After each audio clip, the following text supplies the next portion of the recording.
Assalamualaikum warahmatullahi wabarakatuh. Perkenalkan, nama saya Farhan Nanggoro, saya dari kelas I. NPM saya 2321020191. Di sini saya akan menjelaskan materi tentang hukum dan perubahan sosial. Baik, yang pertama kita akan menjelaskan tentang pengertian hukum. Hukum adalah seperangkat norma atau aturan yang dibuat oleh lembaga berwenang dan bersifat mengikat, serta memiliki sanksi bagi pelanggarnya. Tujuan hukum yang pertama, menciptakan ketertiban dan keamanan. Yang kedua, menjamin keadilan. Yang ketiga, melindungi hak dan kewajiban warga masyarakat. Selanjutnya kita menjelaskan tentang pengertian perubahan sosial. Perubahan sosial adalah perubahan dalam struktur, nilai, norma, pola, perilaku, dan hubungan sosial dan masyarakat yang terjadi dari waktu ke waktu. Perubahan ini dapat berlangsung yang pertama lambat atau evolusi, atau cepat atau revolusi. Yang kedua direncanakan atau tidak direncanakan. Yang selanjutnya hubungan hukum dan perubahan sosial. Hukum dan perubahan sosial memiliki hukuman timbal balik, yaitu A. Hukum sebagai alat perubahan sosial. Hukum dapat digunakan sebagai sarana rekayasa sosial atau social engineering untuk mengarahkan masyarakat ke kondisi yang diinginkan. Contohnya, Undang-Undang Perlindungan Anak, Undang-Undang ITE, Peraturan tentang Lingkungan Hidup. B. Hukum dipengaruhi oleh perubahan sosial. Perubahan dalam masyarakat menurut hukum untuk menyesuaikan diri agar tetap relevan.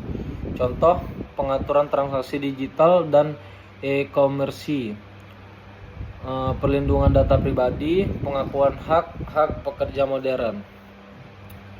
Yang keempat, dampak perubahan sosial terhadap hukum. Perubahan nilai dan budaya mendorong pembaruan hukum. Kemajuan teknologi melahirkan aturan hukum baru. Globalisasi memengaruhi sistem hukum nasional. Kesimpulannya, hukum dan perubahan sosial tidak dapat dipisahkan. Hukum berfungsi menjaga keteraturan, sementara perubahan sosial mendorong hukum untuk berkembang. Hukum yang baik adalah hukum yang mampu mengikuti dinamika masyarakat tanpa mengabaikan keadilan dan kepastian hukum. Perubahan sosial adalah perubahan yang terjadi dalam struktur dan sistem sosial masyarakat, termasuk perubahan nilai norma, pola perilaku lembaga sosial, dan hubungan sosial. Menurut Kingsley Davis, perubahan sosial adalah perubahan yang terjadi dalam struktur dan fungsi masyarakat. Menurut Selo Sumarjan, perubahan sosial mencakup perubahan pada lembaga-lembaga kemasyarakatan yang memengaruhi sistem sosial. Bentuk-bentuk perubahan sosial.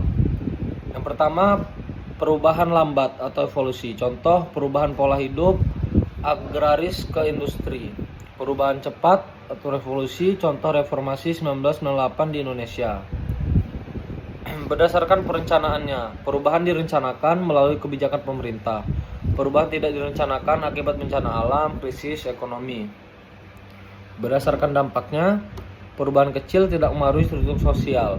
Perubahan besar memengaruhi sistem sosial secara luas. Faktor penyebab perubahan sosial. Untuk faktor internalnya, yang pertama, pertambahan dan pengurangan penduduk. Yang kedua, penemuan baru atau inovasi teknologi. Yang ketiga, konflik sosial. Yang keempat, perubahan nilai dan sikap masyarakat. B. Faktor eksternal, pengaruh kebudayaan lain. Yang kedua, globalisasi. Yang ketiga, perang. Yang keempat, bencana alam. Hubungan hukum dan perubahan sosial. Hubungan antara hukum dan perubahan sosial bersifat timbal balik. Yang pertama itu, hukum sebagai sarana pengendalian sosial. Hukum menjaga ketertiban agar perubahan sosial tidak menimbulkan kekacauan. Contohnya, hukum pidana untuk menjaga keamanan, hukum administrasi untuk mengatur tata kelola negara. Yang B, hukum sebagai sarana rekayasa sosial, social engineering. Hukum digunakan untuk mengubah pola pikir dan perilaku masyarakat ke arah tertentu. Konsep ini dikemukakan oleh Roch Pond.